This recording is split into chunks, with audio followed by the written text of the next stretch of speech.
for wild NFL news today. The New England Patriots have traded All-Pro cornerback Stephen Gilmore to the Carolina Panthers in a major wow move. Now, the news broke this morning that New England was done with Gilmore, and the 2019 Defensive Player of the Year took to social media to say goodbye. Bill Belichick released a statement too.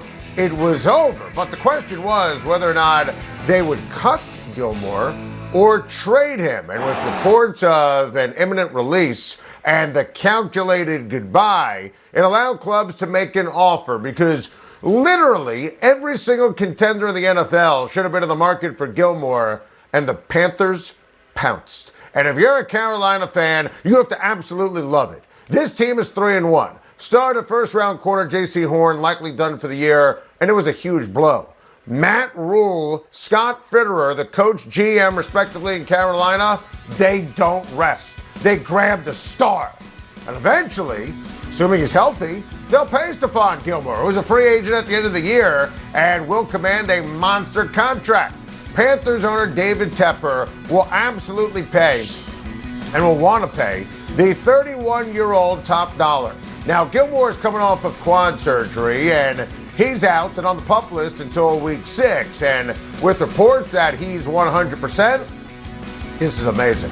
Gilmore could have changed the fortunes for teams like Green Bay, Tampa, Kansas City, and others. Like we said, every contender should have wanted him. What a job by the Carolina Panthers. For New England, yikes. Gilmore is in a long line of legit big names who, in terms of vets who are traded or cuts, no one's ever safe. The Patriots are 1-3. I got to be honest. This morning I was jolted by the news. I mean, New England has Houston this week. They're going to be right back in business, but Bill Belichick wasn't going to pay Gilmore what Gilmore wanted, so they ended on amicable terms. A lot of fan bases, though, are rightly going to wonder why their team didn't nab a stud like this. Oh, by the way, Christian McCaffrey returned to the practice field for the Carolina Panthers today. What a great time to be a Panthers fan.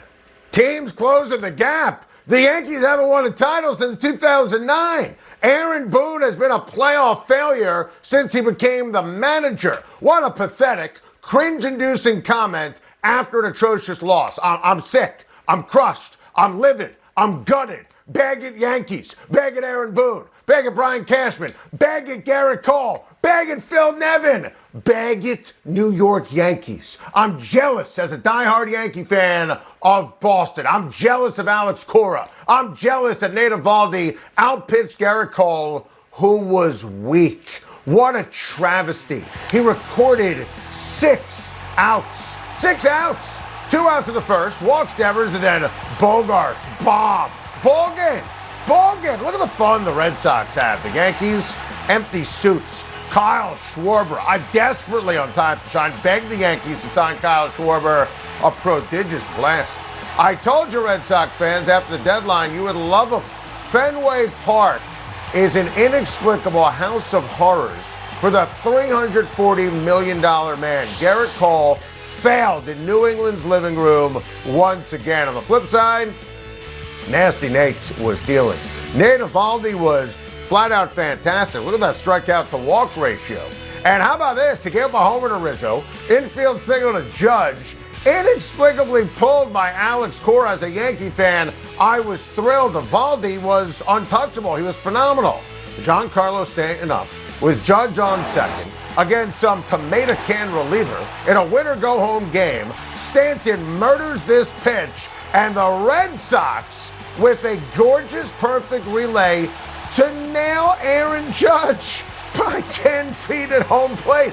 Credit Boston for sure, but how the hell does Phil Nevin, the worst third base coach in the game, send Judge? Would have been second and third with all the momentum. Joey Gallo is a fly ball hitter. That was brutal and predictable and awful. And I'm sick. The Yankees' bats were pathetic. 4th or 9 in the order went 1 for 20 with 8 strikeouts. Other than Giancarlo Stanton, everybody should be ashamed. Everybody should be ashamed. Aaron Boone is clueless. He has to go. I called for him to be fired last year after the Tampa debacle in the postseason. He was awful in season. Fire Aaron Boone. They should fire Cashman, but they won't. He's got this lifetime contract. I have no idea why. They need a new catcher. They need a new shortstop. They need a new center fielder and 3 new starters. Gap? How about the gap between the Rays, the Jays, the Red Sox? Draw the line, and then the Yankees. The Yankees lost to an inferior Red Sox team. Beg it, everyone. Finally, Matt Nagy with some common sense. Justin Fields is going to be the starter for the Chicago Bears for the season. I don't know. I've only been screaming this since he was drafted by Matt Nagy and the Chicago Bears. Matt Nagy has failed Justin Fields, failed the other 52 cats in that locker room, the amazing Bears fans. I don't want to hear Andy Dalton's name again. By the way, being fair, Fields told the press today Andy Dalton called him upon getting the news and said, look, I'm here for you, anything you need. And that's what Dalton is. He's a veteran backup. Everyone understands this, but Matt Nagy. So now Fields doesn't have to look over his shoulder. I love that Matt Nagy is no longer going to be calling the plays because obviously he's inept at his job. So you moving forward, you're going to have Bill Lazor calling the plays. Justin Fields, let him grow. He's going to make mistakes. He's going to look great. He's going to look like the rookie that he is. He's going to show off his incredible intelligence, his arm, his accuracy, his athleticism.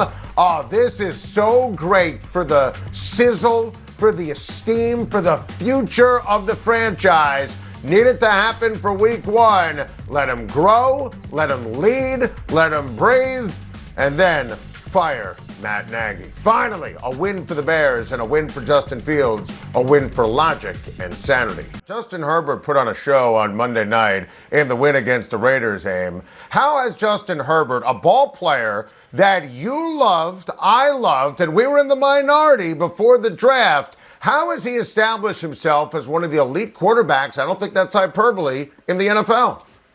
I'm so glad you pointed that out because you and I did have that discussion on our Tops pre-draft show, and now I don't have to do what the kids call humble bragging, even though I don't think there is such a thing as humble bragging. If you're bragging, you're bragging. But yes, you and I did note that. Look, he's a good player, and he was underestimated going into the draft. In college, he was never used until a ball game in a system that best positioned him to be his best. And I think what Joe Lombardi and Shane Day are doing now is best positioning him to be his best. I think it was a great pick by the Chargers. Mike Tomlin says that Ben Roethlisberger is absolutely the quarterback to lead the Steelers. You know, absolutely seems kind of strong, Mike, when you consider this. Ben Roethlisberger is the worst quarterback in the NFL not named Davis Mills. And I'm not even sure that Davis Mills is a real person. Juju was shaking his head because he couldn't believe how bad Ben was again over the weekend on CBS, but believe it. I mean, the Pittsburgh Steelers are completely inept. I mean, look at these numbers to back up my points. Ben Roethlisberger is shot. He's terrible.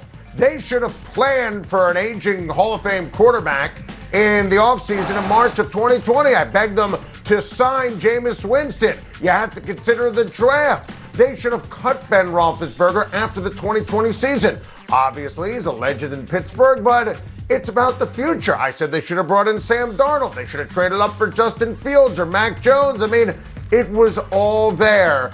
Ben Roethlisberger looks like a shot 39-year-old quarterback because he's a shot 39-year-old quarterback. Shame of it is, you could actually make the case he's better than Dwayne Haskins or Mason Rudolph. As inept as he is, this is a mess. And I'll say it again, the Pittsburgh Steelers are finishing in dead last place. And for the first time in Mike Tomlin's career, they're going to be under 500. Max Scherzer has the right mentality, and I could lament about how much I hate the wild card format of 9 fluky innings and how I feel bad for the Dodgers, and I do, that after winning 106 games and being the winningest second-place team in baseball history, it's boom or bust tonight. And I mean that. I hate the system, and I feel bad for the Dodgers, but the Dodgers should win. The Dodgers will win.